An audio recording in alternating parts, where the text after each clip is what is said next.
Whatever it is, it's not right on it. I don't know what that is. I've never seen that. It's just the instructions for this bit. Just read it. Yeah, I can't read it. There's no words on it. Okay. There's no words there. What does that mean? You press Y to do a dash. Maybe try it while you're jumping from that little block. What is... I don't know what that means. I can't do it. Okay. We'll do it live. Okay. No. We'll do it live. Fuck it. Do it live. I'll write it and we'll do it live. Fucking thing sucks.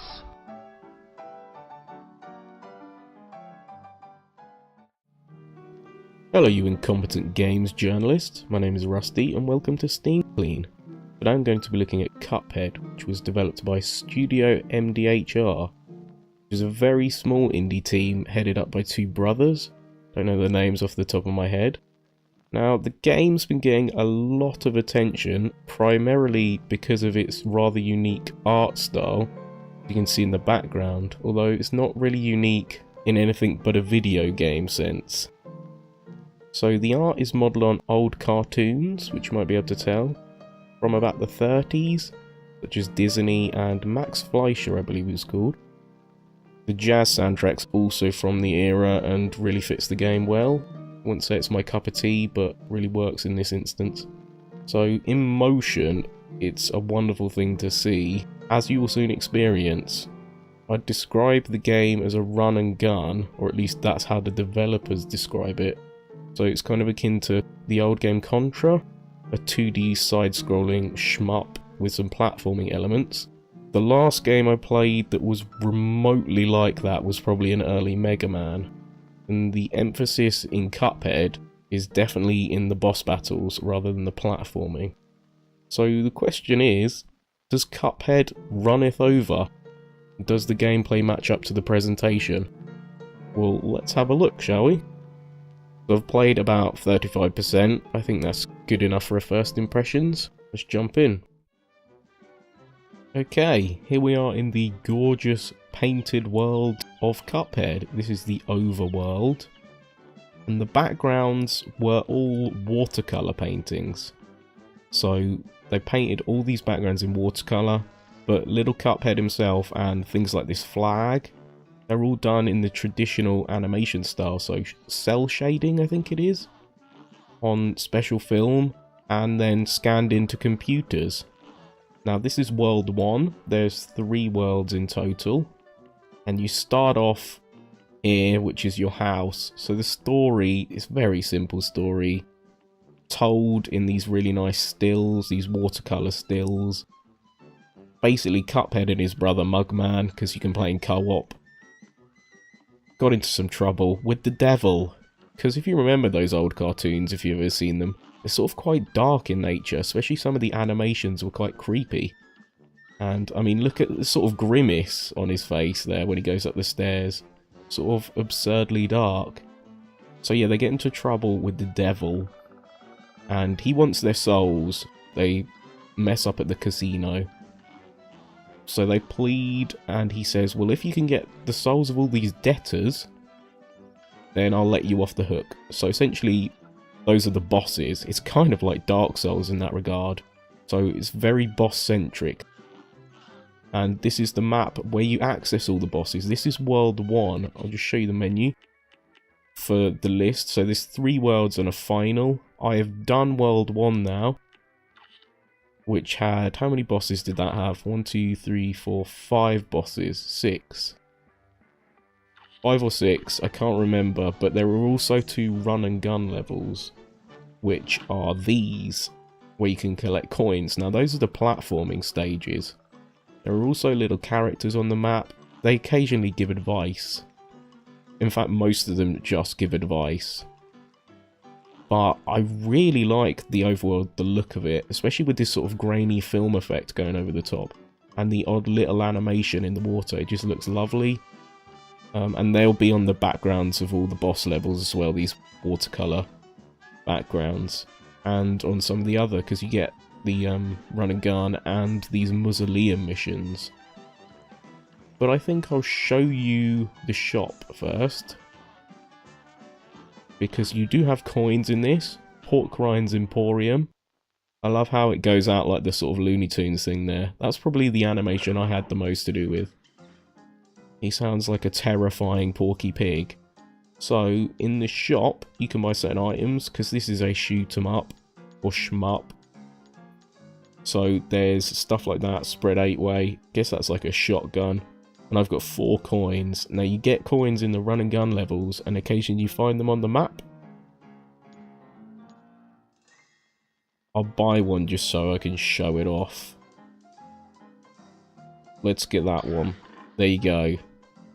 And a new one usually pops up. Okay, so we can quit the shop now. I haven't found one that I'd say makes the game sort of easy. But there are... I do love that little loading screen. There is one that maybe lets you change it up a bit. If you're struggling with the standard weapon, you can change it up. So here's where I'd put in charms, which are essentially like an item. You can only activate one at a time, unfortunately. I've got the extra hit point so far, but I've also unlocked these 3. Yes, you can dash in the game. If you saw the journalist's video, you'll notice he was very incompetent at dashing. You can also parry, which is very weird to have in a game like this. I'm going to keep it on the charm, though. You also get supers, which you unlock at mausoleums.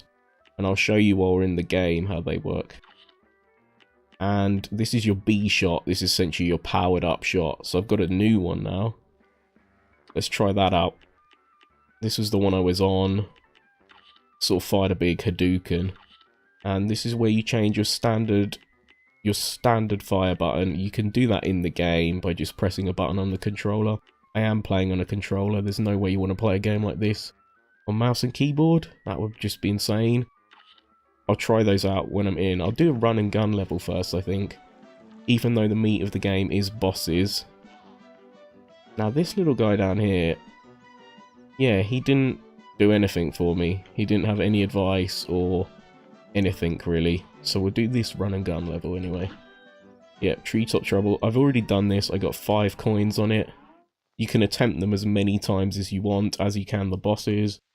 There's no lives, which is good because there's quite the difficulty spike. I mean, I was mocking that games journalist earlier, but, well, that's because he messed up the tutorial. The game gets a lot harder after that. Right, so LB I can switch. This is my new weapon. So it's very slow compared to the standard one. I also kind of like how your attack, it fits in with the music, that like rat-a-tat-tat. So yeah, look at the backgrounds here. And this is more your standard level, so you've got normal enemies that you can kill. But the best thing is to just avoid them. Controls are very responsive, you don't have many of them. You have that dash ability, which you can do from the air or from the ground. And you have a parry. How the parry works, I'll show you in a second. If I, oh god. Yeah, you don't get much health. So I get 4 hit points, and I've already lost 2. You've got to time these bounces. Yes, you see that pink one? That's what you can parry. Pink projectiles and pink enemies are all parryable. I don't know why pink, but I don't know why there's a parry, really. And what that also does is charges up. If you can see in the bottom left, there's cards. That powers up your super and your charged attack. I'll show you the charge attack now. There you go, it's my big Hadouken. I thought I'd change that. Obviously not. And essentially, yeah, this is... I think there's only 6 of these in total. But this is what you think of as a more standard level, like a Contra type level. And it's nice that the controls are responsive, but it is still quite unforgiving. But the animation kind of lifts it, even when you kill the enemies, the way they just explode in that like cartoonish puff. And look at his face there, his creepy tree. And the way they're animated is just lovely. And that is even more so with the bosses. So you can fire in 8 directions. You can hold still by pressing one of the buttons. Now, the dash button isn't that intuitive. Sometimes it's a bit fiddly to reach, but you can remap it if you want. I'm also using the analog stick as opposed to the D-pad. I just find it easier. Maybe you pros, you big boy PC gamers would do it another way, but I don't, it's more comfy that way. I think I'm more used to it. You can drop down through blocks by holding A. When you press down, you can duck. And that's really about it. And I'm going to die soon. I didn't realise how tough this would be with commentary, but I guess I shouldn't be surprised. And these are pretty tough. I mean, this is the second one out of 6. I've already died, see? It shows you a little map, how far you got. Let's exit to map and do the other one. It'd be slightly easier. See if I can do it. Now, the coins didn't show up because I'd already unlocked them. And I spent them in the shop. So you want to try and get as many as possible, because essentially it'll make the game a bit easier. Not much easier, because it's still damn hard. But this is map 1. It's the only one I've done. When I got to map 2, the spike in difficulty was... it was quite severe. Especially on these run and gun levels, but and the bosses, I just couldn't do them. The way they just fall in though, like that. The time it must have taken. I think this... I don't know if it began development in 2010. It's not for the gameplay, obviously, because I don't think this does a lot different, except having the parry, which I will try and show you again if I can. I'll try and show it on the boss as well. But all the enemies are just so nicely animated. They've got so much character to them. It's very creative anyway. I probably can parry on that actually. Right, there is a charm as well that lets you do an automatic parry. Which, oh, it's nice that it kills that. So I don't know if I can just run through. I guess when you're collecting the coins, which you really want to do, then it's better to try and kill all the enemies. You do get graded at the end, which I will show you. I should get to the end on this, although, as you can see, I just buggered it up there. Right, I'm just going to try and speed through it. Dash over there. Oh god, nearly mussed it up there. I do like these sort of Mario-esque mushrooms. It's nice to see them in a different form. Right, this is where it gets a bit trickier. So on these run and gun levels, you kind of have, I guess, you call them mini-bosses. That's my super. That's my new one. I don't know. Oh, it makes me invincible, this one, I remember. Okay, the animation on that was lovely. I died right near the end. So what would have happened is I'd have got a grading at the end. I don't know what the point of that is. I guess it's just for people that like sort of score attack and things. Like, look at my grading. But the bosses that I'm now going to show you start off with the simplest boss, which is this carrot one. You can do it on simple or regular. So the job is to get the soul contract. You can only do that on regular, unfortunately, so you won't be able to progress to the next world if you just do it on simple. You can, however, lock a path. For instance, when I beat this boss, these stairs opened, I believe, so I could go down here and try another boss. It's a good way to practice on the bosses anyway. Now the patterns and maybe even the phases of the bosses are slightly different when you do it on regular, which is normal mode. And it's a lot tougher, but look at that animation. Look at the background, it's gorgeous. And you're fighting a turnip. I guess that's a turnip, or is it a potato? And it's just very creative. Right, let me swap out to this weapon. I don't like this one because it's you've got to get really close up. It should do more damage though. Right, so I've done that phase, and now it turns into...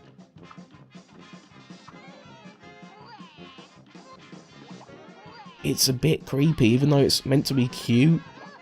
I don't know if that's what they were aiming for. Could have parried that range drop. I'm not going to do it. It's too hard. And it's really, like I said, it's just for score attack. So, but the bosses have such character. And I like that while they do seem to have move sets, they don't necessarily do them in order. So, because you will have to replay them a lot, especially the tougher bosses, it's nice that you just don't have to learn the patterns and then you can just follow that. It's nice that there's going to be a bit of variety no matter how many times you face the boss. Right, that's just going to make me invisible, but that should be good, actually. Oh, no, that doesn't even reach. So, yeah, sometimes this carrot guy will, say, fire that at a different point. Or he won't fire... Oh, damn, he won't fire as many... Oh, no, I've lost my super. As many of those laser beams. But I should do this one quite easily. Because that's quite easy to dodge. You stand still for a bit and then move. It messes up a bit more when you get into the corner. As I said, most of the bosses you will be facing more than once. Unless you're great at these kind of games. I barely ever play them, as I said, so I'm not particularly good at them. But just look at that terrifying carrot. I want to kill it. It deserves to go to hell. A giant, twisted, psychic carrot. Just the animation there with the knockout. Just reminds me of those old cartoons. I love the little ending, the death scene as well. So yeah, that's the easiest boss in the game. So if you thought that looked hard, maybe this isn't the game for you. And when you look at, see the time was only 2 minutes, you'll be amazed, because it all seems longer. So I got C+ there. I don't think that's very good. Parry in the bosses is essentially just to help you get a higher score. Which, like I said, I don't know what the point of it is, really. Right, I think I'll go to map 2. Just to show you some of the bosses now, because I've almost hit the limit of what I can do. And I'm going to change my weapon out first, because I don't like that new one. To this one, which is, it's like a homing gun, essentially, so you don't have to aim. But it's quite weak.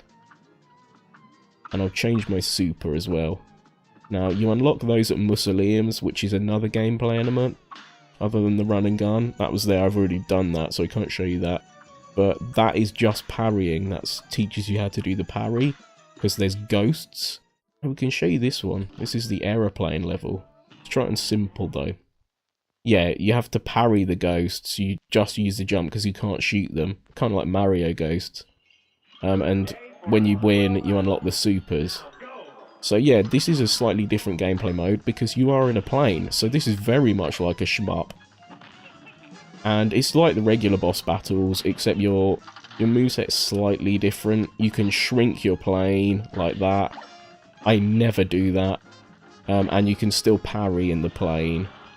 It's actually more useful, I think, parrying in the plane, because you've got to unlock the projectiles. But this, I think, is probably one of the more creative bosses so far. The way it transforms into various different creatures, and it changes into different ones. Like, a few playthroughs I had, because it's star signs. I tend to always get Taurus, but occasionally you get a guy who shoots a bow and arrow. I guess that's Ares or Artemis or something. Oh god, I just used my super for no reason. It was a massive waste. I don't know if it'd be nice if they maybe had a health bar. Guess it might ruin the aesthetic a bit. But look at this, she's very witch-like, this boss. I just love the design on this one. And it is creepy, the music really fits. You could just be watching an old Disney cartoon, you wouldn't be able to tell. Yeah, so these are one of the enemies you can get, these two ladies. And yeah, they fire this irritating energy ball. Prefer the guy who shoots the bow and arrow, I think. But yeah, I've done all these on regular, so that let me move on to map 2. Her final design is great. You'll love it if I get there. It's just tricky to commentate. And do this. Died. You don't get to see the end. I would just quickly go on to World 2. You can just retry again and again. And it's good that the boss patterns do change, because you will have to retry so much. Because they do get a bit repetitive. And that's maybe where I'd come in and say, the gameplay is elevated by its art style so much, because it's such a simplistic concept. And if you don't like that, it's very subjective, this kind of gameplay. I'm not a big fan of this boss rush thing. I like Dark Souls because while you're doing the bosses, you also have this world to explore. and you can summon in people to make it easier. You can upgrade your stats and things. I don't think it helps as much on this, upgrading the stats, honestly. Right, I'll go and do the dragon, because that seemed the easiest of this new lot. So, here we go. This boss has got a bit of platforming in it, which, I don't know, just to make things harder, but you've got to kind of keep moving. I'll switch to my other gun, because that kind of takes some of the concentration away, because you can just concentrate on the platforming. You don't have to watch out where you're shooting. Oh, damn. I still messed it up, though. But yeah, he just looks like something out, say, Pete's Magic Dragon, but the crazy 30s version of it. Gotta remember to watch out for the tail. I don't do that all the time. So yeah, I haven't got bored yet of facing the same bosses when I keep messing up. I've only been able to beat this one on regular so far, so I'm gonna have to keep doing it. I can see it getting a bit repetitive though, because there's so few run and gun missions that you'll mainly just be doing bosses, and if you hit a wall in the bosses, then replaying them over and over will just get, I don't want to say boring, but I think I'll reach a point personally where I give up if I can't do it.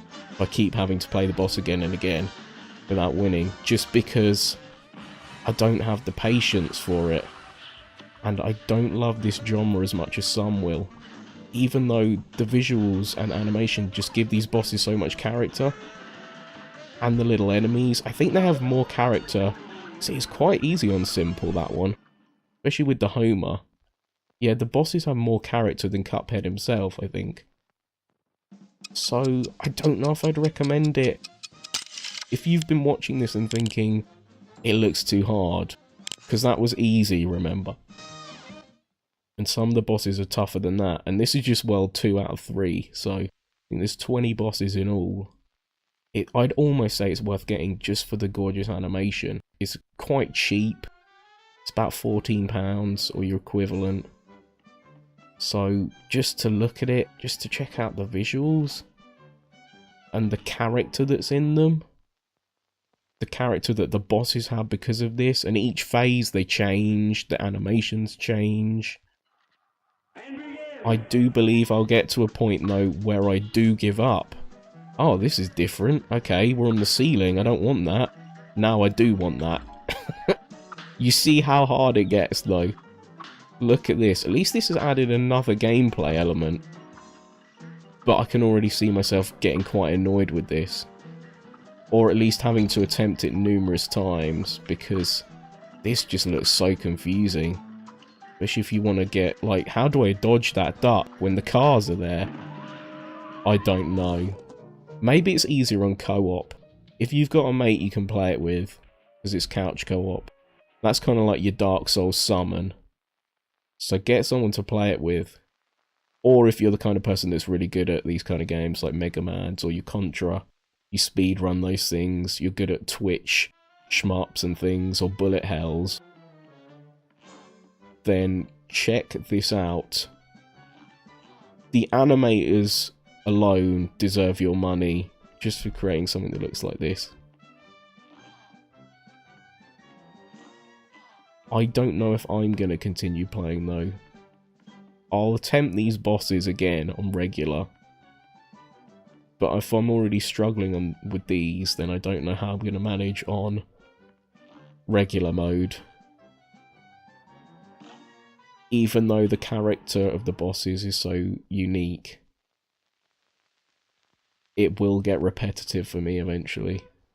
A great slam and then some. You're up. That's it. I'd love to see what comes next from these guys. Another shmup one. There's 2 on this world. But maybe, I don't know, maybe make it a bit more forgiving for those of us who are terrible. I know it would be hard to create a sort of more in-depth game than this, with this kind of animation. And to be honest, this game style suits it well. A simple shmup or puzzle platformer. I'm dead already. That was embarrassing. I did get a third of the way through. Anyway, I'm waffling now. Yes. I don't know if I'd personally recommend this to people who don't like the genre. Be wary of the difficulty spike and the fact that there isn't much to the game other than boss battles. And the only thing really pulling you back is to see the design of future bosses. So I don't know whether that's worth that to everyone. And if you hit that wall and you can't get past the boss, well then, you're not going to see the next one anyway, unless you look it up online, which is another alternative for some people. But if you're just a fan of visual design in games, and if you think the gameplay looks kind of fun, then I'd definitely check it out for the price. They deserve a reward for what's clearly a fantastically imaginative and creative and gorgeous looking game. Give them money for the style, unless you hate the thing. I'll see you next time.